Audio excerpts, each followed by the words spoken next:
पता होना चाहिए, डिजीजेस के बारे में पता होना चाहिए, हमारे बॉडी में जो अलग अलग चीजें हो रही है, कभी कुछ चेंजेस होता है, वो सारे चीजों को ध्यान में रखना आना चाहिए।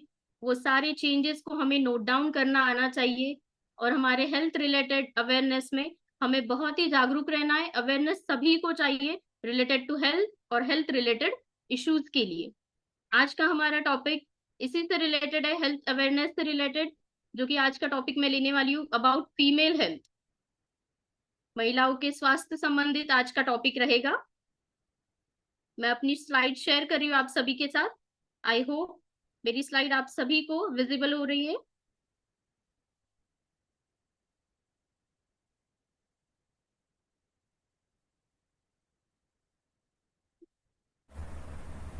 क्या आप सभी को मेरी स्लाइड शेयर हो, तो सीन हो रही है यहाँ पे? हाँ जी मैम, स्लाइड क्लियर है। स्लाइड शो एक बार आप कर लीजिएगा। Okay okay sir.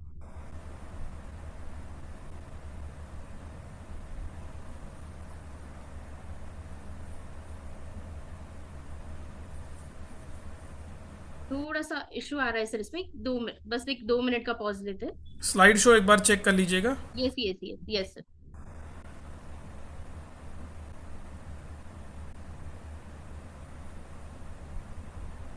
बस 2 मिनट के लिए हम पॉज करते हैं यहाँ पे।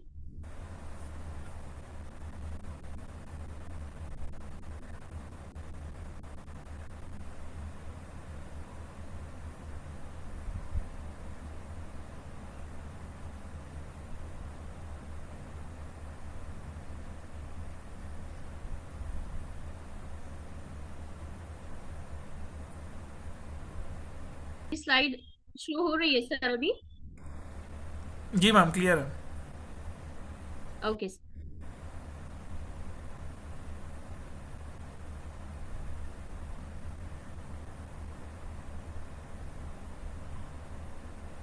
आज का हमारा टॉपिक है फीमेल हेल्थ रिलेटेड टॉपिक है हमारा। मैं आप सभी को आज के इस टॉपिक के बारे में बहुत कुछ समझाना चाहूंगी, बहुत कुछ अवेयरनेस देना चाहूंगी।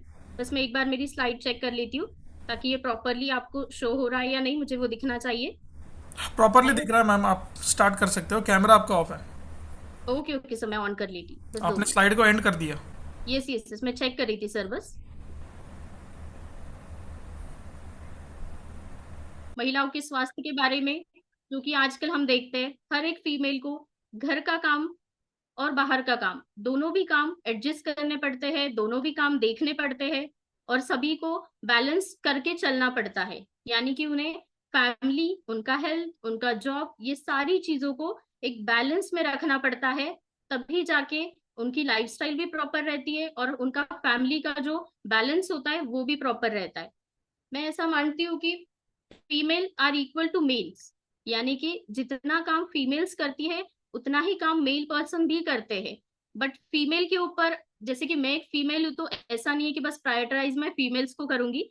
बट मुझे ऐसे लगता है कि फीमेल्स के ऊपर बस थोड़ी सी ज्यादा जिम्मेदारी होती है रिलेटेड टू फैमिलीज ऑल्सो।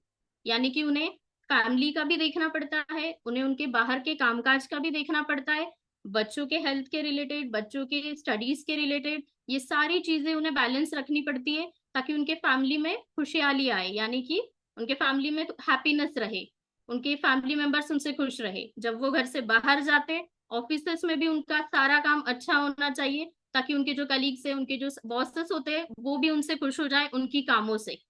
तो ये सब काम कब हो पाएंगे? जब एक फीमेल महिला का हेल्थ, महिला की जो हेल्थ है वो प्रॉपर रहेगी, स्वस्थ रहेगा, उनमें एनर्जी रहेगी। जब हार्मोन बैलेंस रहेंगे तभी जाके एनर्जी वाइटलाइज हो पाएंगी, एनर्जी स्ट्रेंथ रहेंगी कोई भी फीमेल्स में, तभी जाके एक ओवरऑल वेलनेस आ पाएगा। और इसी के साथ ही उन्हीं फीमेल्स में वाइटल एनर्जी अगर अच्छी रही, उनका स्ट्रेंथ अच्छा रहा, तो तभी जाके ये सारे फीमेल्स अपने सारे जो काम होते हैं वो प्रॉपरली कर पाएंगे।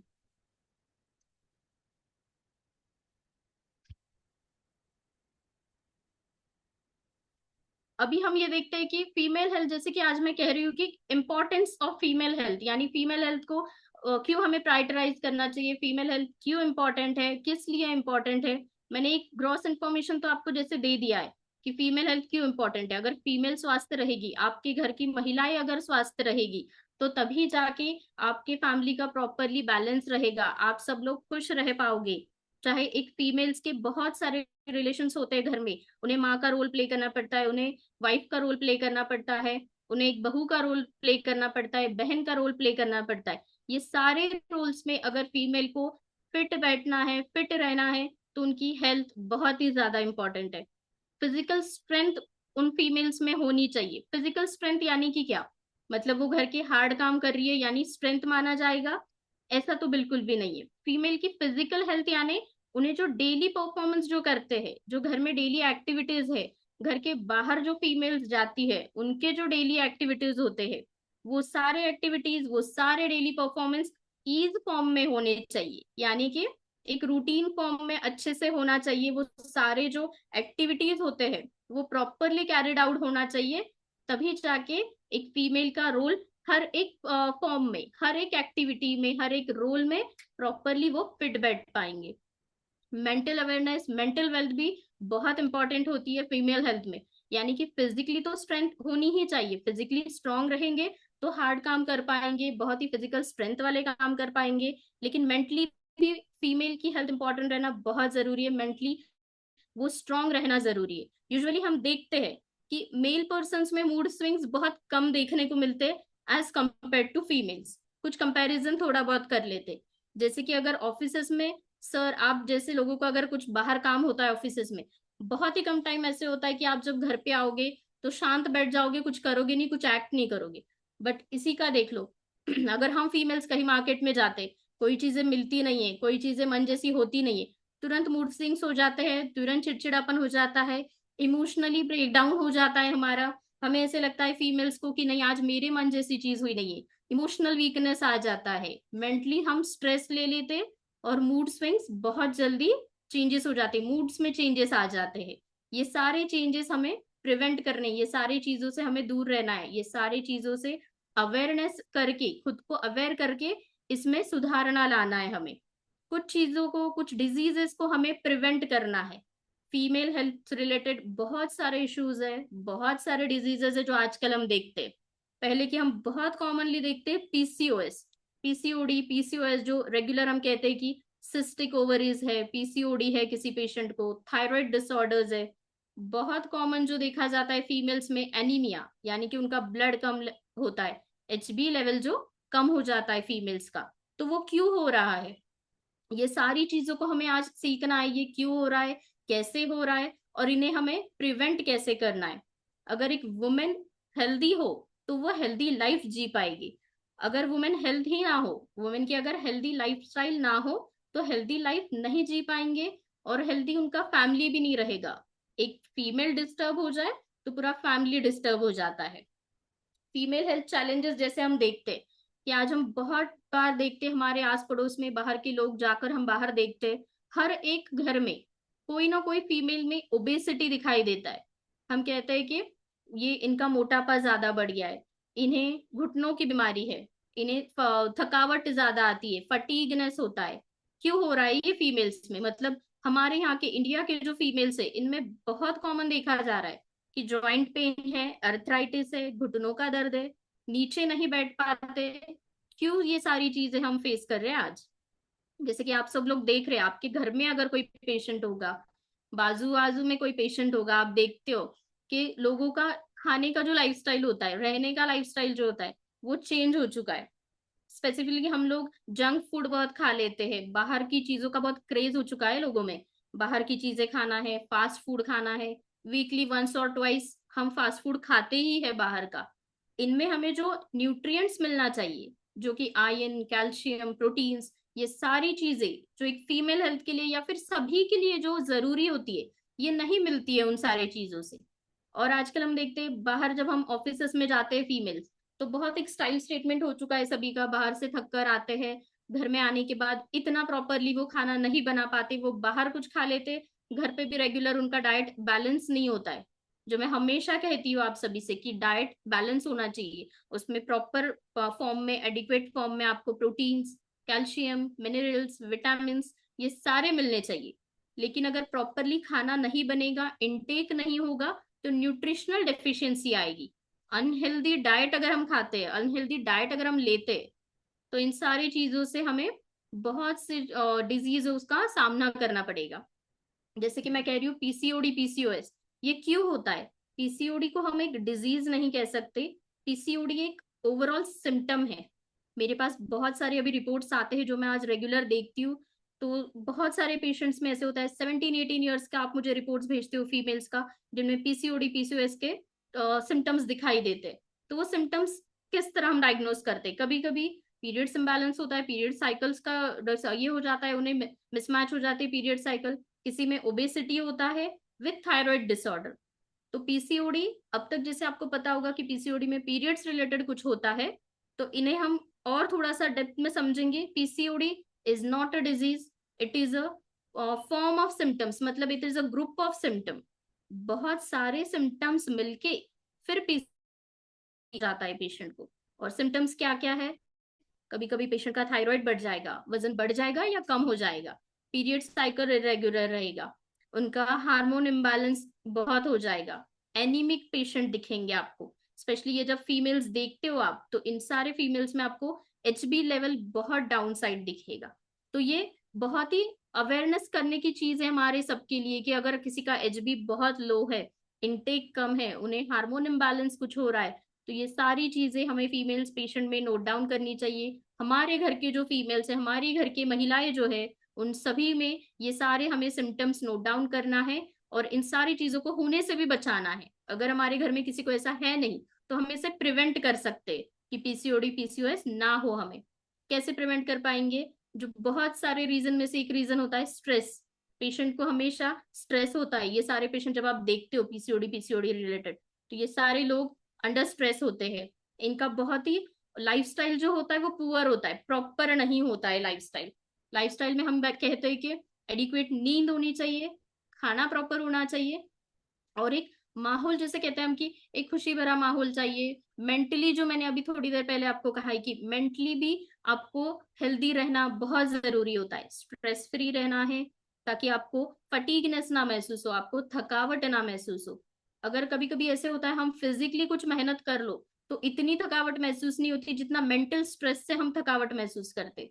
कभी कभी आप पेशेंट से सुन लेती हो कि घर का काम तो हो जाता है, बट अगर घर में कोई परेशानी हो, कोई स्ट्रेस हो, related to career, related to anything, अगर घर में कोई स्ट्रेस हो, तो हम कहते हैं कि हमें थकावट बहुत महसूस होती है।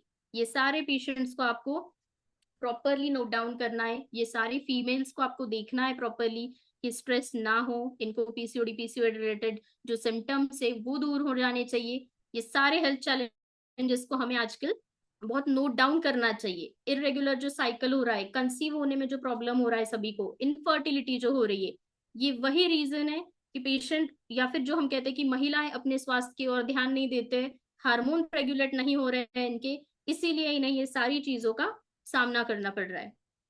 जैसे मैं हमेशा कहती हूँ कि prevention is better than cure, मतलब हमारी हेल्थ, अगर हमें कोई डिजीज ना है तो हमें प्रिवेंशन तो करना चाहिए उन सब चीजों का। हमें वेट नहीं करना है कि कोई डिजीज हो जाए फिर हम उसे प्रिवेंट करेंगे, हम फिर उसका ट्रीटमेंट लेंगे, ये इसी चीज का वेट नहीं करना है। हमें हमारे हेल्थ को हमेशा प्रायोरिटी पे रखना चाहिए। हमारी जो चॉइसेस है, हमारा जो लाइफस्टाइल है, उसे हमें बहुत प्रॉपरली देखना है, सुधारना है। अगर कुछ चेंजेस हो तो एडिक्वेट नींद लेना है, बैलेंस डाइट लेना है, हमें प्रॉपरली, अगर हमारे कोई भी डिजीज हो छोटे मोटे, तो हमें हमारे जो न्यूट्रिएंट्स होते हैं, जो भी न्यूट्रिशन हम लेते हैं, वो प्रॉपरली टाइम पे लेना है। सभी को मैं हमेशा कहती हूँ, योगासना, एक्सरसाइज, ये सारी चीजें आपको करना बहुत जरूरी है। फीमेल पेशेंट स्पेशली, मैं सभी को फीमेल्स को कहती हूँ कि आप कितना भी काम घर पे कर लो, घर का काम कभी भी एक्सरसाइज नहीं कहलाता है। घर का काम हमेशा आपको बस एक रेगुलर रूटीन होता है वो। मैं जब भी कहती हूँ कि स्लाइट एक्सरसाइज कर लो, वॉक कर लो, इसका मतलब ये नहीं है, बहुत सारे फीमेल्स ऐसा कहते हैं कि हम तो 10-15 मिनट, अगर घर पे खाना वगैरह हो जाए, हम घर का काम करते हैं, हमारा आधे एक घंटे से तो घर पे ही वॉक हो जाता है, घर पे ही एक्सरसाइज हो जाता है। ऐसा बिल्कुल भी नहीं होता है। आपको अलग से टाइम निकालना पड़ता है एक्सरसाइज के लिए, अलग से टाइम निकालना है योगासना के लिए। नरिशिंग फूड लेना है आपको, खाना प्रॉपरली लेना है, बैलेंस डाइट लेना है। आप आपके हेल्थ को अगर प्रायोरिटी पे रखोगे, तो आपकी हेल्थ भी आपको प्रायोरिटी पे रखेगी, आपको कभी बीमार नहीं होने देगी, आपको कभी कोई डिजीज वाले सिम्टम्स या कोई डिजीज या कोई बीमारी कभी आपके पास भी नहीं आएगी, अगर हम हमारे हेल्थ को प्रायोरिटी पे रखते हैं। हमें बहुत ग्रांटेड नहीं लेना है हमारे हेल्थ को। स्पेशली फीमेल्स में हम बहुत से फीमेल्स में आजकल देख रहे हैं, सबसे बड़ा जो प्रॉब्लम सभी को देखने को मिल रहा है, दैट इज इनफर्टिलिटी। पेशेंट्स में प्रेगनेंसी रहने के जो चांसेस होते हैं, प्रेगनेंसी रहने की जो भी दिक्कत आ रही है पेशेंट को, वो बहुत बढ़ चुका है। आजकल हम बाहर देखते हैं आईवीएफ सेंटर्स ओपन हो चुके हैं, लेकिन सभी लोग आईवीएफ सेंटर्स के ट्रीटमेंट को अफोर्ड नहीं कर पाते हैं। आईवीएफ सेंटर्स के जो ट्रीटमेंट होते हैं जो फर्टिलिटी के, लेकिन वो भी हमें कभी गारंटी नहीं देते कि ये फर्टिलिटी मतलब प्रॉपरली हो जाएगा, प्रॉपरली प्रेगनेंसी रह जाएगा। बहुत बार ऐसे होता है कि पेशेंट को 2 या 3 अटेम्प्ट लेने पड़ते हैं, तभी जाके किसी का आईवीएफ सक्सेसफुल होता है, किसी का नहीं होता है। बट मुझे ऐसे लगता है हमारे डेजॉय से रिलेटेड जितने भी फीमेल्स है, जितने भी लोग हैं, उन सभी लोगों के जो भी नियर एंड डियर वंस है, उन सभी को ये सारी चीजों का कभी सामना नहीं करना पड़ना चाहिए। जब हम हैं तो मुझे ऐसे लगता है कि हमारी वजह से अगर किसी को बहुत हेल्पफुल हो जाता है, हमारे सप्लीमेंट्स जो बहुत हेल्पफुल हो जाएंगे, ऐसे सभी पेशेंट्स में जो अगर फर्टिलिटी इनफर्टिलिटी के इश्यूज में अगर ट्राई कर रहे हैं, जिन्हें प्रेगनेंसी कंसीव नहीं हो रहा है, वो सारे पेशेंट को आप कर सकते हो। ये सारे हमारे डेजॉय के जो भी सप्लीमेंट्स है वो सारे रेकमेंड कर सकते हो। मैं आगे जाके आपको बताऊंगी कौन से सप्लीमेंट्स किस तरह देने हैं। इनफर्टिलिटी के केसेस जब मेरे पास आते हैं तो हम बहुत से पेशेंट्स को, बहुत से हमारे जो भी कंज्यूमर्स आ रहे हैं, हम उन्हें सभी को सप्लीमेंट जो दे रहे हैं, सभी को रिजल्ट अच्छा आ रहा है। बहुत से पीसीओडी के पेशेंट्स जो हम देखते हैं, मैंने अभी थोड़ी देर पहले आपको जैसे कहा है कि पीसीओडी के बहुत सारे पेशेंट्स ऐसे होते हैं जिनका मेन कंसर्न यही है कि इन्हें प्रेगनेंसी रहने में बहुत प्रॉब्लम आ रही है। मेरे पास बहुत सारे ऐसे पेशेंट आते हैं, बहुत सारे पेशेंट्स के रिपोर्ट्स आ रहे हैं आपके जरिए कि कहते हैं कि 10 साल पहले शादी हुई है बट इनका अभी तक बच्चा नहीं हो रहा है।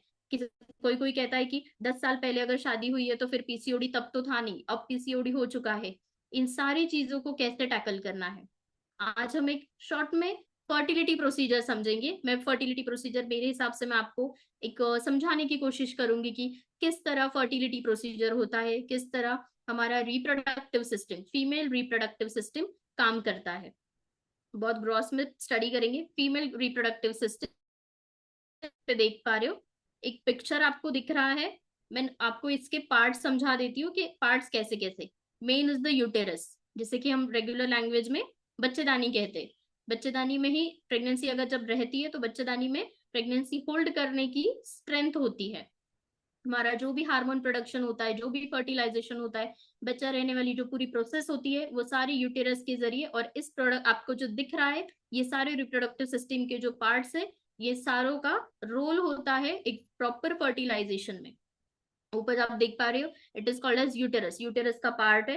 राइट और लेफ्ट साइड को आप जो हैंडल्स देख रहे हो, कभी कभी आप कहते हो कि मैम पेशेंट का ट्यूब ब्लॉकेज है।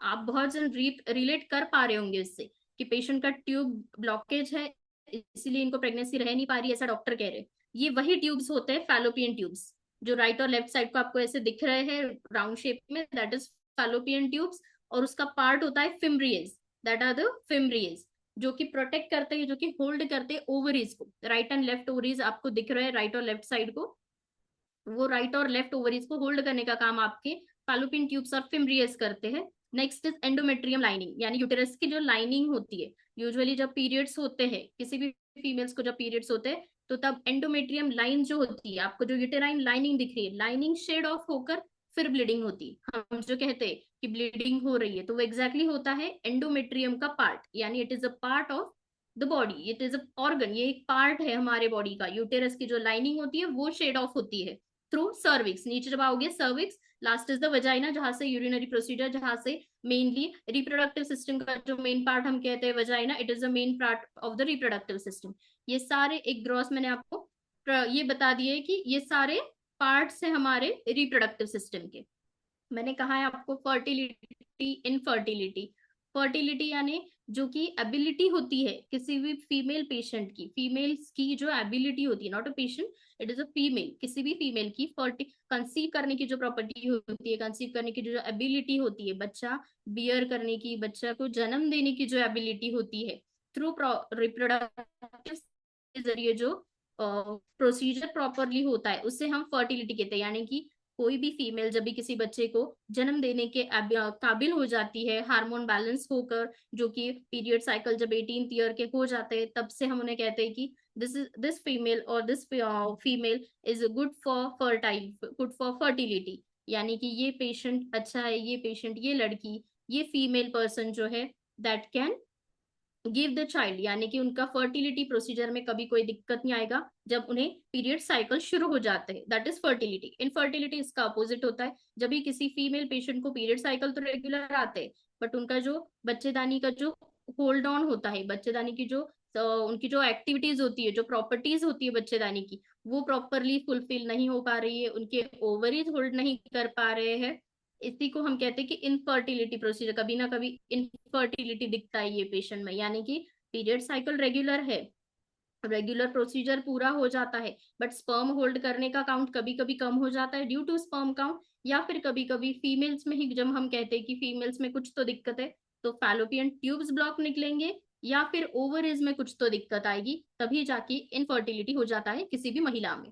रिप्रोडक्टिव सिस्टम के जो मैंने ऑर्गन्स अभी आपको बताए हैं, ओवरीज है, आपके फिमरियस है, आप रिप्रोडक्टिव सिस्टम के जो मैंने आपको फैलोपियन ट्यूब्स बताए हैं, एंडोमेट्रियम लाइनिंग है, एंडोमेट्रियम सर्विक्स है, ये सारी चीज एंडोमेट्रियम सिस्टम का एक पार्ट होता है। रिप्रोडक्टिव सिस्टम का बेसिकली ये पार्ट होता है। जहाँ पे फर्टिलाइजेशन, फर्टिलाइजेशन किसे कहते हैं मैं आगे आपको एक्सप्लेन करूंगी। फर्टिलाइजेशन जहाँ की प्रेगनेंसी को जो चीज सपोर्ट करती है, एग्स प्रोड्यूस करता है, फॉलिकल्स कुछ रिलीज होते हैं, कुछ ऐसे हार्मोन्स होते हैं जो फीमेल हेल्थ में बहुत काम आते हैं, फीमेल हेल्थ के और लिए बहुत जरूरी होते हैं।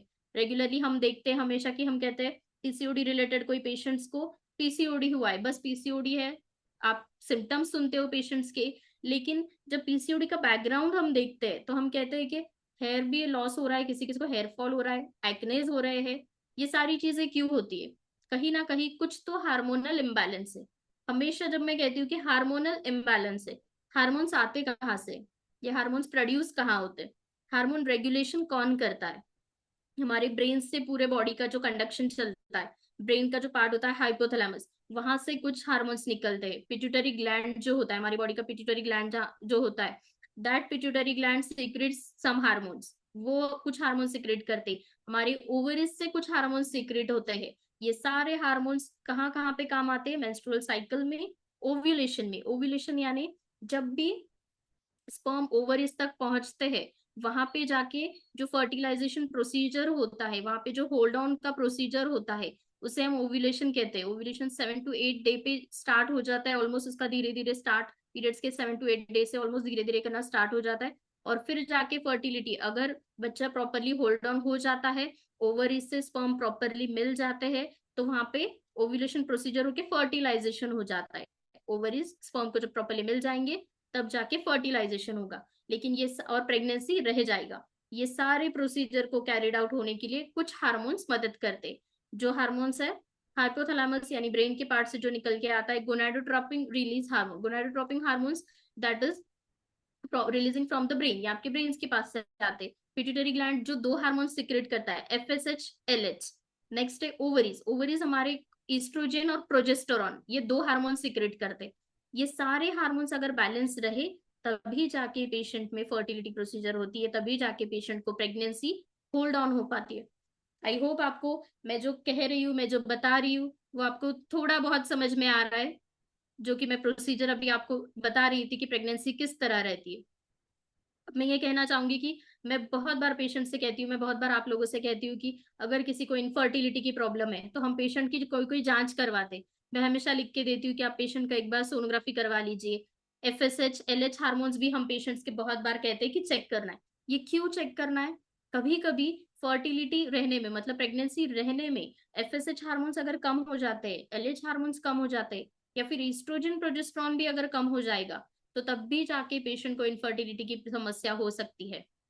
ये सारे जो हार्मोन्स होते हैं, ये आपके फर्टिलिटी प्रोसीजर में, फीमेल रिप्रोडक्टिव सिस्टम में बहुत काम आते हैं। एग्स को प्रोड्यूस करते हैं, हार्मोन्स जो अलग अलग सीक्रेट होते हैं रिप्रोडक्टिव सिस्टम के, जो मैं आपको फंक्शंस बता रही हूँ कि यहाँ पे एग्स प्रोड्यूस होने वाले हैं, हार्मोन सीक्रेट होने वाले हैं, enables the fertilisation. Fertilisation process जो मैं कह रही थी आपको कि फर्टिलाइजेशन प्रोसेस हो रहा है, तो वो फर्टिलाइजेशन प्रोसेस जो होता है यहाँ पे रिप्रोडक्टिव सिस्टम में, ये सारे जो आपको स्क्रीन पे जो दिख रहा है that is a reproductive system. ये सारी प्रोसीजर यहाँ पे कैरिड आउट होती है, तभी जाके एक पेशेंट, एक कोई भी आपकी महिलाएं हैं उन्हें प्रेगनेंसी रह जाती है। ये सारे हार्मोन्स अगर रेगुलर रहे, ये सारे हार्मोन्स अगर प्रॉपरली फॉर्म होते हैं, प्रीमोडियल फॉलिकल्स, जैसे कि मैं कहती हूँ कि एक ओवरी है, सिंगल ओवरी, ओवरीज में बहुत सारे ऐसे अलग अलग फॉलिकल्स अगर बन जाते हैं, तो हम उसे कहते हैं कि फॉलिकुलर ओवरीज दिख रहा है। सोनोग्राफी में फॉलिकुलर ओवरीज है, यानी कि हम बहुत बार देखते हैं 1 और 2 फॉलिकल्स है, मल्टीपल फॉलिकल्स है। फॉलिकल्स में अभी फिलहाल इसलिए कह रही हूँ कि जो हम कहते हैं ना सिस्ट बना हुआ है, आप लोग रेगुलर कहते हो कि सिस्ट है मैम ओवरीज, तो सिस्ट बाद में बनता है, पहले ये धीरे धीरे करके फॉलिकल्स होते हैं छोटे छोटे, फिर बाद में जाके बहुत टाइम बाद अगर पेशेंट कुछ ट्रीटमेंट नहीं लेते तो वो सिस्ट में उनका ये हो जाता है, ट्रांसफॉर्मेशन हो जाता है, फिर वो उसे हम कहते हैं कि पॉलीसिस्टिक ओवेरियन डिजीज। ये ओवरीज में होने वाले जो सिस्ट होते हैं उससे हम पीसीओडी जब कहते हैं। लेकिन ये सारी चीजें कब होती है, जब ये हार्मोन इम्बैलेंस हो जाए। ईस्ट्रोजन, प्रोजेस्टेरोन, ये सारे प्रेगनेंसी में सपोर्ट करने वाले हार्मोन्स होते हैं। अगर किसी पेशेंट्स को आप कहते हो कि पहले 3 महीने तक, मैं जब कहती हूँ आपको बहुत प्रिकॉशन लेना है प्रेगनेंसी पेशेंट का, पहले 3 महीने तक उन्हें बहुत रेस्ट मिलना चाहिए, अच्छा डाइट मिलना चाहिए। तो ये क्यों मिलना चाहिए, इनका ये सारा हार्मोन जो है वो रेगुलेट रहना चाहिए। इसीलिए मैं हमेशा हमेशा सजेस्ट करती हूँ, सभी फीमेल्स को मैं हमेशा सजेस्ट करूंगी कि हम हमारे स्वास्थ्य का बहुत अच्छे से ध्यान रखना चाहिए, हमारे हार्मोन बैलेंस का भी बहुत ध्यान रखना चाहिए, जो हमें डाइट इनटेक रखना चाहिए अच्छे से, तभी जाके ये सारे हार्मोन्स जो है ये प्रॉपर रेगुलर रह पाएंगे। ऐसे बहुत कॉमन सिम्टम्स जो आज हम आजू बाजू में देखते हैं सभी में, कि कौन कौन से कॉमन सिम्टम्स हमें देखने को मिलते हैं फीमेल्स में। हम हमेशा देखते हैं कि फीमेल्स यूजुअली कहते हैं थकावट महसूस होती है, फ्रेश फील नहीं होता है, सुबह उठने के बाद ऐसा फ्रेश फ्रेश नहीं लगता है, एनर्जी डाउन हो जाती है। ये सारी चीजें फीमेल्स में बहुत कॉमन हो चुकी है। हार्मोन साइकिल्स प्रॉपर नहीं है, रेगुलर उनका हार्मोन बैलेंस रहता नहीं है। कोई कोई कहता है कि मेंस्ट्रुअल साइकिल्स हमारे अच्छे नहीं है, 1 महीना आते हैं, 2 2 महीना नहीं आएंगे, 2 महीने बाद पीरियड साइकिल हो जाते हैं, फिर बहुत दिनों तक रेगुलर ब्लीडिंग हो जाती है पेशेंट्स को। तो ये इरेगुलर सिम्टम्स, इरेगुलर जो पीरियड्स होते हैं, हार्मोन इम्बैलेंस जो हो रहा है, ये सारी चीजें क्यों हो रही है फीमेल्स में, हमें ये देखना बहुत जरूरी है। और इन सारी चीजों का अवेयरनेस रहना बहुत जरूरी है। फीमेल्स में जो ओबेसिटी आप देख रहे हो, ओबेसिटी सिर्फ एक सिम्टम है ओबेसिटी, बट ये सारे जो सिम्टम्स है, सारे जो डिजीजेस है, इनको ये जनरेट करती है, इनको ये प्रोड्यूस करती है। अगर पेशेंट ओबेज है, यानी कि उसे जॉइंट पेन का भी दर्द होने वाला है, उन्हें चलने फिरने की दिक्कत आने वाली है। अगर पेशेंट चले फिरने नहीं पाएगा, अगर मूवमेंट नहीं करेगा, ये पेशेंट में शुगर भी बढ़ जाता है, इनका कोलेस्ट्रॉल भी बढ़ जाता है ओबेसिटी की वजह से। यानी कि सिर्फ एक चीज अगर आप ले लो, हार्मोन इम्बैलेंस हो गया, ओबेसिटी हो गई, वेट गेन जो कहते हैं हम, वेट गेन हो गया है, हेयर लॉस हो रहा है उनका, हार्मोन इम्बैलेंस हो रहा है, ये सारी चीजों की वजह से बहुत सारे अलग अलग डिजीजेस का सामना करना पड़ता है फीमेल पेशेंट्स में, देखते हैं हम। पुअर स्लीप अगर हम कोई लेते हैं, अगर हमारा इम्यून सिस्टम स्ट्रांग नहीं है, नींद अगर प्रॉपर से लेते नहीं, हम कहते हैं ना कि फीमेल्स दिन भर घर में काम करते हैं, बाहर भी कोई कोई जो वर्किंग वुमेन्स होते हैं, उनको घर का करके फिर बाहर जाते हैं, घर पे आने के बाद सभी का वो काम करते हैं, सबका देखते हैं, घर के बच्चों का, अगर उनके स्टडीज हो, सब ये प्रॉपर नहीं होती है उनकी, अगर नींद अच्छे से ना मिले तो इम्यून सिस्टम लो हो जाता है, उनकी जो स्ट्रेंथ होती है, बॉडी स्ट्रेंथ जो होती है वो कम कम होने लगती है। लेकिन ये बहुत अर्ली सिम्टम्स है, आपको अगर ये सारे सिम्टम्स में से कोई बहुत ही गिने चुने सिम्टम्स भी आपको दिख रहे हैं, कोई भी फीमेल ऐसे हो जो आज मुझसे रिलेट कर पा रहे हैं यहाँ पे, मैं जो कह रही हूँ उन सारी चीजों से अगर आप रिलेट कर रहे हो, तो आपने बहुत ही जल्दी इन सारी चीजों को, सिम्टम्स को नोट डाउन करना है, इन्हें इग्नोर बिल्कुल भी नहीं करना है। ये सारे सिम्टम्स आपके बॉडी को, आपको एक मैसेज दे रहे हैं, आपको एक हिंट दे रहे हैं कि आपको अभी कुछ ना कुछ सिम्टम्स, कोई ना कोई सिम्टम्स को आपको इजी नहीं लेना है, सारे सिम्टम्स को आपको ध्यान से देखना है और इनमें सुधारना लानी है, इनमें चेंजेस लाना है। मैं वही कह रही थी कि रिस्क पता होना चाहिए हमें, कि अगर हम इन्हें अगर इग्नोर करते हैं, ये सारे सिम्टम्स को अगर इग्नोर करते हैं, तो हमें आगे जाके क्या दिक्कत होगी। ओबेसिटी अगर होगा तो जॉइंट पेन प्रॉब्लम आएगा। आजकल लोग बाहर देखते हैं नी रिप्लेसमेंट बहुत सिंपल हो चुका है, सभी लोग नी रिप्लेसमेंट किए जा रहे हैं, ये इतना की जो सर्जरी थी, लेकिन ये सभी के लिए पॉसिबल नहीं है, उसके बाद के भी बहुत सारे रिस्क होते हैं। फीमेल पेशेंट में शुगर जब बढ़ जाता है तो अच्छा नहीं होता है। इन सारी फीमेल्स को स्किन रिलेटेड भी डिजीजेस शुरू हो जाते हैं। हम फीमेल स्पेशली देखते हैं, हम male as compare to male, female लोग हम स्किन के लिए बहुत प्रिकॉशंस लेते हैं, बहुत प्रिकॉशंस लेते हैं, बहुत कीन होते हैं हमारे स्किन के लिए। अगर हम प्रॉपर हार्मोन बैलेंस ना रखें तो हमारा स्किन टोन चेंज हो जाता है, एक्नेस फॉर्म हो जाते हैं चेहरे पे, हमें फ्रेश फील नहीं लगता है। हम कहते हैं ना कि चेहरे का ग्लो चला गया, जो कहते हैं रेगुलर में कि ग्लो ही नहीं है चेहरे पे, ये क्यों होता है? इंटरनल बॉडी में कुछ चेंजेस हो रहे हैं। आप ऊपर से कुछ भी लगा लो फेस पे, ऊपर से कुछ भी कर लो, ये असर नहीं करेगा, क्योंकि इंटरनल चेंजेस हो रहे हैं बॉडी में, ये ऊपरी चेंजेस नहीं है, बाहरी चेंजेस बिल्कुल भी नहीं है। इंटरनल हार्मोन इम्बैलेंस हो रहा है, तब जाके आपके फेस का जो ग्लो है वो नहीं रह पा रहा है, फेस का ग्लो कम होते जा रहा है। मैंने जैसे कि आपको अभी कहा है कि पीसीओडी पीसीओएस रिलेटेड, जैसे कि हम अभी स्टडी कर रहे थे, देख रहे थे कि पीसीओडी पीसीओएस रिलेटेड जो मैं कह रही थी आपको, पॉलिसिस्टिक ओवेरियन सिंड्रोम, ये पॉलिसिस्टिक ओवेरियन सिंड्रोम की मैंने आपको कि ये क्यों हो रहा है। हार्मोन इम्बैलेंस जब होता है ओवरीज में, जब सिस्ट फॉर्म होते हैं तो हार्मोन इम्बैलेंस हो रहा है, और तब जाके हम कहते हैं कि PCOD PCOS related, menstrual cycle related जो हमें जो प्रॉब्लम आती है, तो हम कहते हैं कि नहीं सोनोग्राफी करवा लो, उसमें दिख के आ गया है कि पीसीओडी पीसीओएस है। यानी कि ओवरीज जो आपके नॉर्मल साइज के होते हैं, नॉर्मल साइज के ओवरीज में हमेशा फॉलिकल्स नहीं होते, कुछ फॉलिकल्स होते हैं जो डेवलप होते हैं, कुछ फॉलिकल्स डेवलपिंग नहीं होते, लेकिन वो अच्छे होते हैं, इसलिए वो हेल्दी हार्मोन बैलेंस के लिए काम आते हैं।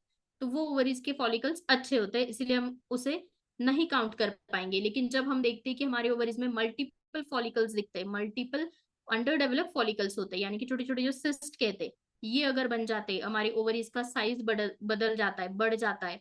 इसी से क्या होगा, ओव्यूलेशन, अगर कोई प्रेगनेंसी रखना चाहे तो उन्हें प्रेगनेंसी नहीं रह पाता है, क्योंकि इन सभी पेशेंट में क्या होता है, हार्मोन इम्बैलेंस होता है। जो फीमेल हार्मोन्स और मेल हार्मोन्स जो कहते हैं, टेस्टोस्टेरोन एंड्रोजन, ये दो मेल हार्मोन्स हम यूजुअली कहते हैं कि ये दो मेल हार्मोन्स है, यानी कि मेल सेक्सुअल कैरेक्टरिस्टिक्स में ये काम आते हैं। बियर्ड आता है, मुस्टैच आता है, ये मेल पर्सन में दिखते हैं। तो ये हार्मोन्स अगर हमारी बॉडी में फीमेल किसी पेशेंट, फीमेल पेशेंट की या फीमेल्स में, महिला में अगर किसी में एंड्रोजन टेस्टोस्टेरोन ये अगर आ जाए, ये हार्मोन्स बढ़ जाता है, तो तब हम facial growth, facial hair growth देखते हैं हम किसी किसी फीमेल्स के। तो ये हार्मोन इम्बैलेंस की वजह से होता है। कुछ की फैक्टर्स जैसे कि मैं बताना चाहूंगी पीसीओडी के, जो जैसे कि मैंने आपको रेगुलर कहा है कि अगर आप एक जगह बहुत टाइम तक बैठते हो, सेडेंटरी लाइफस्टाइल है आपका, अगर घूमना फिरना नहीं है, वॉकिंग प्रॉपर नहीं है, तो आपको बहुत ही प्रोन है कि आप पीसीओडी पीसीओए रिलेटेड सिम्टम्स हो सकते हैं। आपको हार्मोन इम्बैलेंस हो जाएगा, कुछ इन्फ्लामेशन हमेशा हो जाएगा, इन्फेक्शन हमेशा हो जाएगा।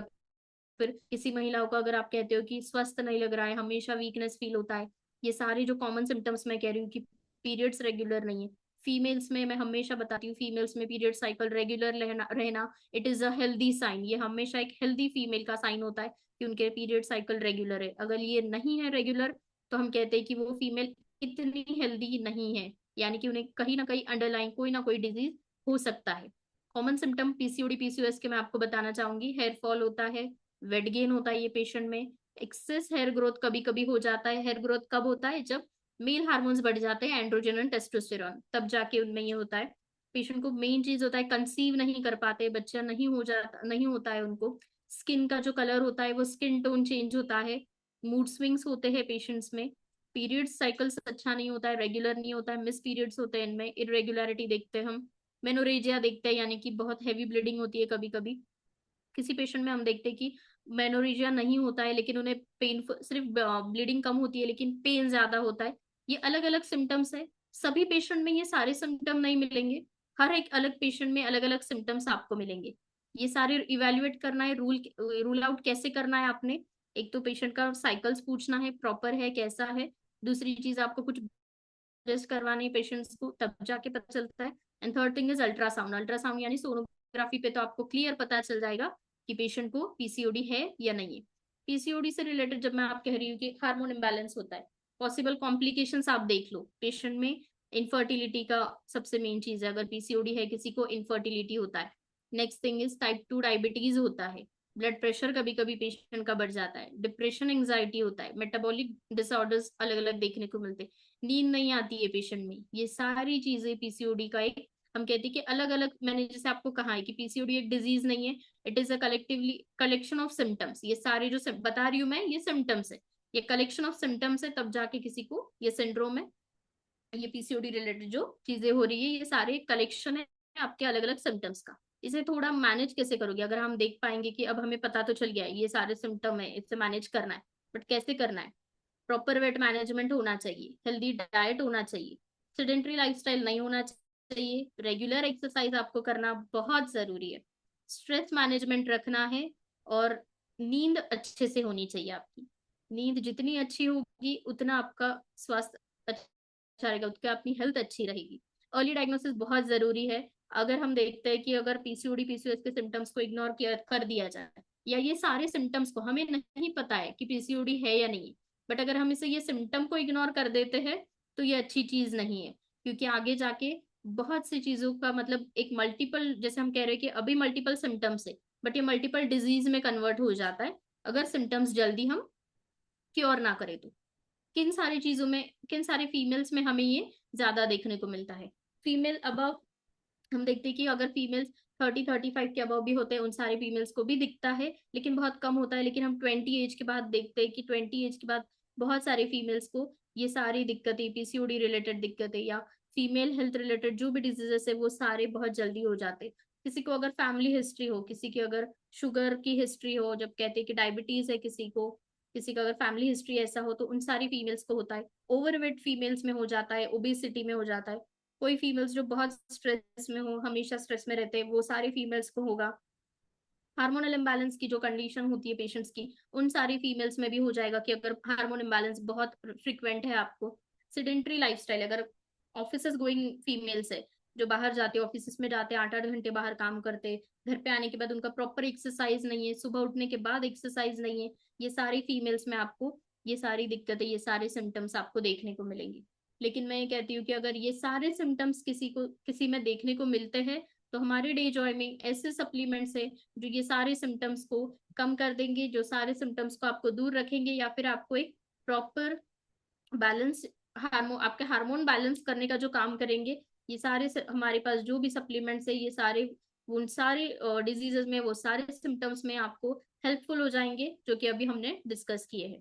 मैं ये कहती हूँ कि अगर किसी को पीसीओडी पीसीओएस या फिर फीमेल हेल्थ रिलेटेड जो भी इश्यूज हो, अगर वो सारी चीजें है, तो अब भी हम ये सप्लीमेंट दे सकते हैं। अगर कोई फीमेल को ये सारी चीजों से बचना है, एक वेलबींग रखना है, हमारी बॉडी को अच्छे से रखना है, तब भी हम ये सप्लीमेंट्स पेशेंट्स को रेकमेंड कर सकते हैं। हमारे हेल्दी फीमेल पेशेंट्स को, हेल्दी फीमेल्स को भी हम ये रेकमेंड कर पाएंगे। फर्स्ट इज एडिकार्डियल टैबलेट। जैसे कि आप सभी को पता है, फीमेल हेल्थ रिलेटेड एडिकार्डियल टैबलेट बहुत इंपॉर्टेंट रोल प्ले करता है। ब्लड सर्कुलेशन प्रोवाइड करता है ये सारे ऑर्गन्स को। हार्मोन इम्बैलेंस में अच्छा होता है, जो पुअर ब्लड सर्कुलेशन होता है हमारी पीरियड्स के दौरान, जो भी फीमेल्स को पुअर ब्लड सर्कुलेशन होता है, प्रॉपर ब्लड फ्लो नहीं होता है, आप कहते हो 1 या 2 दिन ही ब्लड फ्लो हो रहा है, उन सारी फीमेल्स में आप एडिकार्डियल टैबलेट दे सकते हो। सुबह शाम खाना होने के बाद आपको सुबह एक टैबलेट, शाम में एक टैबलेट देना है। डोज डिपेंड करेगा पेशेंट के हेल्थ पे, वेट पे, उन्हें कितना अमाउंट, कितने अमाउंट में, कितनी सीवियरिटी में उनके सिम्टम्स है, कितनी सीवियरिटी में उनको तकलीफ है, कैसी है, उस पर डिपेंड करेगा इनका डोसेस। बट रेगुलर आप एक एक टैबलेट सुबह शाम सभी को दे सकते हो। उन सारी फीमेल्स को जिनको रिप्रोडक्टिव सिस्टम के जो जो भी डिजीजेस होते हैं वो सारे हैं, पीसीओडी रिलेटेड कुछ मेटाबॉलिक डिसऑर्डर दिख रहा है, उनमें दे सकते हो। मेंस्ट्रुअल साइकिल के रिलेटेड जो भी आपको सिम्टम्स दिखते हैं, वो पेशेंट में पेनफुल मेंसेस है, हेवी मेंसेस है, उन सारी फीमेल्स में आप ये रिकमेंड कर सकते हो। नेक्स्ट इज एडिकार्डियल सिरप। अगर कोई पेशेंट टैबलेट्स नहीं लेते हैं तो उन्हें आप सिरप फॉर्म में भी, लिक्विड फॉर्म में दे सकते हो। इसमें वीकनेस कम करेगा एडिकार्डियल सिरप, आपका फीमेल का वीकनेस कम करेगा, फटीग जो होता है, थकावट जो महसूस होती है, वो कम हो जाएगा। लिक्विड फॉर्म में है तो एब्जॉर्प्शन जल्दी होगा। लिक्विड फॉर्म जो होता है, टैबलेट्स को मेल्ट होने में, डाइजेस्ट एब्जॉर्ब होने में बहुत टाइम लग जाता है, जो कि सिरप बहुत जल्दी ये हो जाएगा, एब्जॉर्ब हो जाएगा आपके बॉडी में और जल्दी रिजल्ट करेगा। आपको इसका डोज 10 to 15 ml देना है, आफ्टर मील ट्वाइस डेली, सुबह शाम करके देना है। मेंस्ट्रुअल हेल्थ में बहुत अच्छा सपोर्ट करेगा, एंजाइटी स्ट्रेस को कम कर देगा, फटीगनेस को कम करेगा। पेनफुल जो मेंसेस होते हैं, मेनोरेजिया मैंने कहा है आपको, पेनफुल मेंसेस होते हैं, एब्डोमिनल पेन होता है, क्रैम्प्स आते हैं पेट में, ये सारे उन पीरियड्स के दर्द को भी आपके कम कर देगा। Next is the very good product of Dejoy, that is golden elixir. ये सारी सारी जो भी मैंने अभी सिम्टम्स कहे आपको, अगर आप एडिकार्डियल टैबलेट दे रहे हो, एडिकार्डियल सिरप दे रहे हो, मुझे ऐसा लगता है कि मैं मेरे हर एक पेशेंट में, फीमेल पेशेंट में, जब भी मेरे पास रिपोर्ट्स आते, मैं उन सारे फीमेल्स में बहुत मैक्सिमम बहुत लेवल पे मैं सभी को गोल्डन एलिक्सर ऐड करती हूँ, बिकॉज इसके जो नैनो कर्क्यूमिन्स होते हैं ये आपके यूटेराइन जो सिस्टम होता है इस पे बहुत अच्छे से एक्ट करते हैं, आपके फीमेल फर्टिलिटी में भी बहुत हेल्पफुल होते हैं। फर्टिलाइजेशन, जिसमें मैं कह रही थी कि जिनको फर्टिलिटी इश्यूज है, इनफर्टिलिटी के जो पेशेंट आते हैं हमारे पास, उन सारे फीमेल्स में हम गोल्डन एलिक्सर ऐड कर सकते हैं उन सभी पेशेंट को। हार्मोन जो रेगुलेट करने का काम है वो गोल्डन एलिक्सर बहुत अच्छे से करेगा। इसका आप डोज कैसे दोगे डिपेंड करेगा। अगर छोटे बच्चों में भी कभी अगर कोई फीमेल्स में हम कहते हैं कि 15-16 साल की बच्ची है, उनमें अगर पीरियड्स नहीं आ रहे, हम उन्हें भी ये रेकमेंड कर सकते हैं इसके डोसेस। 6 महीने के जो बच्चे होते हैं उनमें हम 0 to 2 ml तक दे सकते हैं। 6 मंथ्स के जो फीमेल पेशेंट्स होते हैं उनमें हम 0.3 ml दे सकते हैं। 2 ईयर्स से ऊपर के जो बच्चे होते हैं, 6 साल के बच्चों तक, हम 0.6 ml इन्हें ल्यूकवार्म वाटर में देना, या रेगुलर वाटर में भी आप दे सकते हो, depend on patient condition and symptoms. और 6 साल के ऊपर के जो भी फीमेल पेशेंट्स हैं हम उनमें 1-1 ml इसे कहते हैं कि सुबह शाम 1-1 ml इन्हें लेना है। ऑक्सीडेटिव स्ट्रेस जो होता है पेशेंट का, जो भी बाहर का जो स्ट्रेस होता है, हम बाहर जाते हैं, काम करते हैं, घर के रिलेटेड कुछ स्ट्रेस होते हैं सभी को, रेगुलर जो लाइफस्टाइल हमारा होता है वो उन सारी चीजों से हमें दूर रखेगा, सारे सिम्टम्स को कम करने में हेल्प करेगा। सीबकथॉर्न जूस है हमारा next. It is rich in omega 3, 6, 7 and 9, यानी कि इसमें ऐसे कुछ न्यूट्रिएंट्स होते हैं जो हमारे हार्मोन प्रोडक्शंस में भी हेल्प करेंगे। जो कि मैं कह रही थी कि हम फीमेल हेल्थ के जो हार्मोन्स होते हैं, जो कि प्रोजेस्टेरोन, ईस्ट्रोजन, इसमें ये हेल्प करेगा। रिप्रोडक्टिव सिस्टम को नरिशमेंट करेगा। स्किन हेयर रिलेटेड, जो भी पीसीओडी के पेशेंट को स्किन हेयर रिलेटेड जो सिम्टम्स आते हैं, उनके जो भी उनके सिम्टम्स है, जो भी परेशानी है उनको, हेयर फॉल हो रहा है, स्किन डल दिख रही है, एक्नेज है, उन सारे फीमेल्स में आप सीबकथॉर्न जूस रिकमेंड कर सकते हो उन्हें। और इसका डोज देना है आपको 30 ml twice daily before meal. आप बिफोर मील भी दे सकते हो, आफ्टर मील दे सकते हो, बेटर है पेशेंट का इनटेक कैसा है आपने ये देखना है। 20 to 30 ml का आप डोज रेगुलर दे सकते हो in adult, and in childrens आपको 5 to 10 ml ट्वाइस डेली देना है। नेक्स्ट है super rich berry juice. Super rich berry juice, जैसे कि आप सभी को पता है, हीमोग्लोबिन लेवल बढ़ाएगा। इसमें जो बेरीज है, जो अलग अलग टाइप के जो बेरीज है, ये आपका हीमोग्लोबिन लेवल बढ़ाएगा। यूजुअली फीमेल्स में हमेशा हीमोग्लोबिन कम होता है, आयरन इनटेक कम होता है, B12 हम देखते हैं कम होता है। तो ये उन सारे फीमेल्स में काम आएगा जिन सारी फीमेल्स को आपको आयरन सपोर्ट देना है। एनीमिया उन पेशेंट में है, वीकनेस है, फटीगनेस लग रहा है, मेंस्ट्रुअल रिकवरी अगर किसी पेशेंट में होनी चाहिए, एनर्जी, स्टेमिना रिलेटेड जो भी पेशेंट को दिक्कतें हैं, वो सारी दिक्कतें रिच बेरी जूस देने से कम होती जाएगी। रिच बेरी का जूस आप एडल्ट एडल्ट में 30 ml ट्वाइस डेली दे सकते हो। इन चिल्ड्रंस 5 to 10 ml आपको ट्वाइस डेली देना है। आफ्टर मील भी आप इन्हें कर सकते हो, अगर पेशेंट का डाइट प्रॉपर ना हो तो आप इसे आफ्टर मील भी दे सकते हो। Next is super food capsules. जैसे कि रिच बेरी जूस मैंने कहा है, तो उसी के रिलेटेड ये हमारा नेक्स्ट प्रोडक्ट रहेगा सुपर फूड कैप्सूल्स। बस इसका काम रहेगा कि आपको प्रॉपर डेली न्यूट्रिशन देना। मैंने जैसे कहा है, हार्मोन इम्बैलेंस होता है फीमेल्स में, बाहर का कभी कुछ खा लेते, फैटी फूड्स, ऑयली फूड्स खा लेते, तो ये सारे फीमेल्स को अगर प्रॉपर न्यूट्रिशन नहीं मिल पाता है, हमारे घर की फीमेल्स को न्यूट्रिशन अगर नहीं मिल पाएगा, तो सुपर फूड कैप्सूल वो न्यूट्रिशन का पूरी भरपाई करेगा, न्यूट्रिशन प्रॉपर दिलाएगा, हार्मोन बैलेंस रखेगा, एनर्जी को जो है एनर्जी लेवल बढ़ाएगा, थकावट कम कर देगा, वीकनेस कम करेगा। पैरों में जो हम कहते हैं कि किचन के पास खड़े रहते हैं, खाना बनाते हैं, पैर में जो थकावट लगती है, वीकनेस लगता है, हमारी एनर्जी को बूस्ट करने का काम सुपर फूड कैप्सूल करेगा। Next is multivitamin tablets. Multivitamin यानी इसमें अलग अलग, जैसे कि नाम ही सेल्फ सजेस्ट कर रहा है कि अलग अलग विटामिन है इसमें, विटामिन A, D, ये सारे जो हमें चाहिए होते हैं, ये सारे विटामिन आपके मल्टीविटामिन टैबलेट्स में है, जो फीमेल हेल्थ के लिए बहुत अच्छा काम करेगा, हार्मोन रेगुलेट करेगा, आपके फीमेल वेलनेस के लिए बहुत अच्छे से काम करेगा, वीकनेस फटीग कम कर देगा, एनर्जी लेवल्स को बढ़ाएगा, हार्मोन स्टेबिलिटी रहेगा। जबकि हार्मोन्स अगर स्टेबल रहेंगे तभी जाके कोई फीमेल का रेगुलर जो लाइफस्टाइल है वो प्रॉपर कैरी हो पाएगा। मल्टीविटामिन टैबलेट आप कैसे दोगे?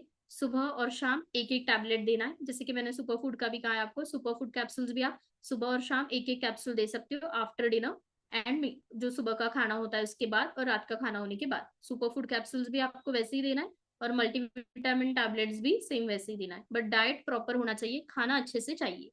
Next is HB+ syrup. HB+ syrup सभी फीमेल्स के लिए बहुत कॉमनली हम दे सकते हैं, जिनका HB कम हो या ना हो, बट फिर भी हमें HB+ सिरप सभी फीमेल्स को क्यों रेकमेंड करना चाहिए? आयरन डिफिशियंसी जिनमें होता है, जिनको हमेशा हेल्दी पीरियड्स चाहिए होते हैं, पीरियड्स रेगुलरिटी नहीं है, वीकनेस लग रहा है, फटीग लग रहा है, कभी कभी फीमेल्स कंप्लेन करके आते हैं कि डिजीनेस लग रहा है, तो हल्के हल्के चक्कर आते हैं। हमेशा अगर कहीं बाहर जाओ तो चक्कर आना जैसा फील होता है, बाहर से कहीं आओ छोटा सा फंक्शन अटेंड कर लो तो थकावट जल्दी महसूस होती है, इनका ऑक्सीजन लेवल कम हो जाता है, एचबी लेवल कम हो जाता है, इसीलिए इनको चक्कर आते हैं, डिजीनेस लगता है। ये सारे फीमेल पेशेंट्स में आप एचबी प्लस सिरप रिकमेंड कर सकते हो।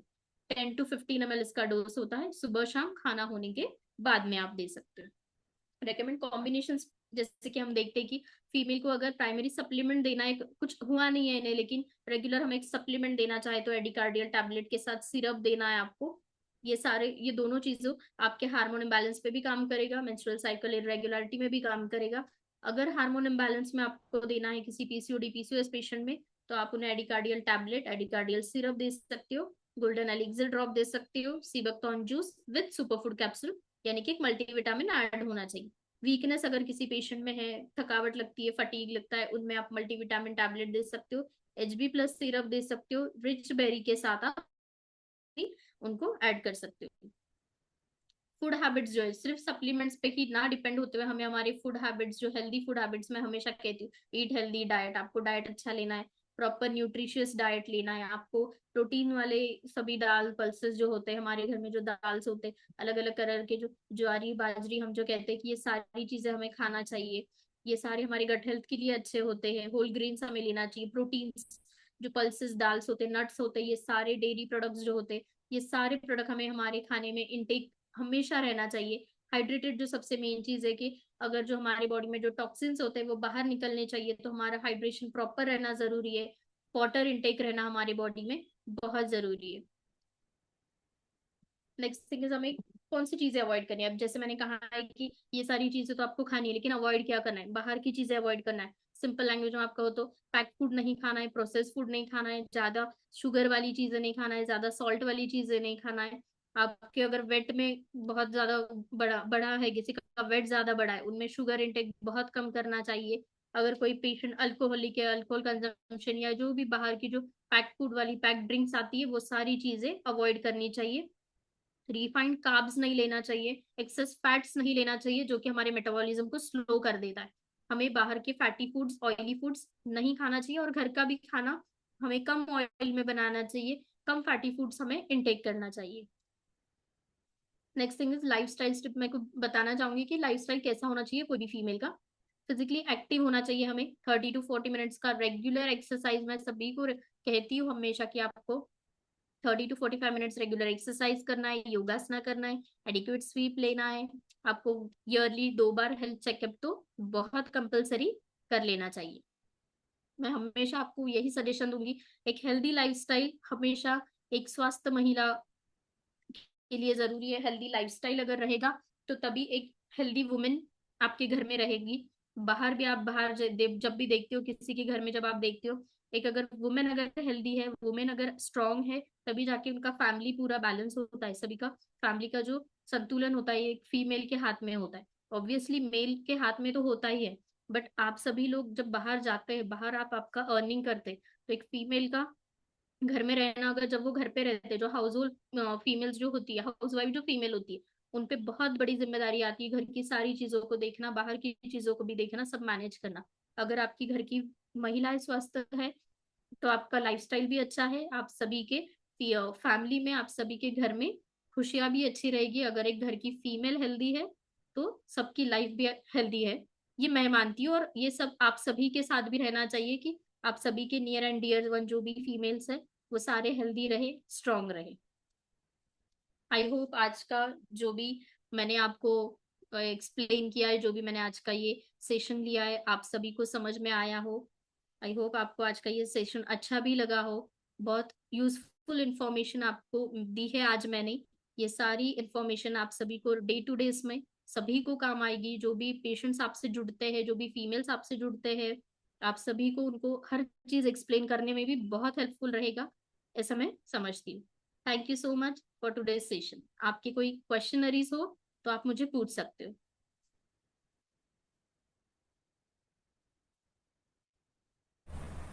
बहुत बहुत धन्यवाद ma'am, thank you so much, it was a wonderful and a briefing session, very knowledgeable session. बहुत बहुत धन्यवाद, थैंक यू सो मच। दोस्तों चैट बॉक्स में अगर आपको कोई सवाल है तो बिल्कुल आप मैम से बात कर सकते हो। चैट बॉक्स में कोई भी सवाल है, आज के टॉपिक रिलेटेड सवाल है तो ही पूछना है आपको। कोई और टॉपिक रिलेटेड सवाल मत पूछ देना। आज के टॉपिक के रिलेटेड कोई सवाल है तो बिल्कुल, क्योंकि अगर हम आउट ऑफ द टॉपिक चले जाते हैं तो लोग चैट बॉक्स में लैब रिपोर्ट भी शेयर करना शुरू कर देते हैं। तो ये आप सभी से मेरा रिक्वेस्ट रहेगा कि आज के टॉपिक के रिलेटेड अगर कोई सवाल है तो बिल्कुल पूछिएगा। राजेश जी का सवाल है, H P plus sugar, H B है सर वो, हेमोग्लोबिन वाला। H B plus sugar patient को दे सकते हैं? हाँ जी बिल्कुल दे दीजिए, क्यों नहीं देना है। मेन हेल्थ पर कब सेशन होगा? जब होगा सर आपको बहुत ही जल्दी अपडेट किया जाएगा उसके ऊपर। डॉक्टर वंदना मैम आपका कोई सवाल है?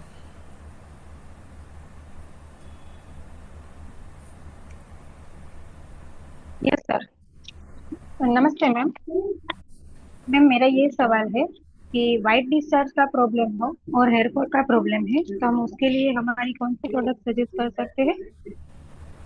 अच्छा, तो मैम आप ये कह रहे हो कि ल्यूकोरिया रिलेटेड जो भी इश्यूज है, तो उन सारे हाँ फीमेल्स में क्या देना चाहिए? हाँ। अगर पेशेंट मतलब प्रेगनेंसी, विदाउट प्रेगनेंसी अगर आपको वाइट डिस्चार्ज अगर है किसी पेशेंट में, तो आप उन्हें एडिकार्डियल हाँ। सिरप दे सकते हो। सीबकथॉन जूस देना है उन्हें आपको। और नेक्स्ट थिंग, आपको सुपर फूड कैप्सूल्स देना है। ओके मैम, हेयर फॉल के लिए मैम चलेगा ये? हेयर फॉल के लिए वैसे तो हम कैप्सूल आंवला भी ऐड कर देते हैं इसमें।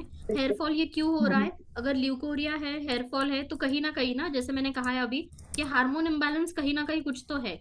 अंडरलाइंग हार्मोन इम्बैलेंस की वजह से इनको ये सारी दिक्कतें आ रही। पहले तो वो भी फाइंड आउट करना होगा कि क्यों हो रहा है ये। और नेक्स्ट थिंग, आप ये सारी चीजें उन्हें एक बार स्टार्ट कर दोगे, हेयर रिलेटेड भी उनके सिम्टम्स जो है, अगर हार्मोन बैलेंस हो जाएगा ये सारे सप्लीमेंट लेने से, तो ऑब्वियसली उनका हेयर फॉल का भी जो इशू है वो कम होते जाएगा। Okay ma'am, 1 month thank you हम मैम। उन्हें ये दे सकते हैं मैम, और उसके बाद आप मुझे फॉलोअप के बाद भी कनेक्ट कर सकते हो। तो हमें समझ में आ जाएगा कि उनको और कुछ हेयर रिलेटेड प्रोडक्ट्स ऐड करने हैं या नहीं। Okay ma'am, thank you ma'am. Okay, thank you.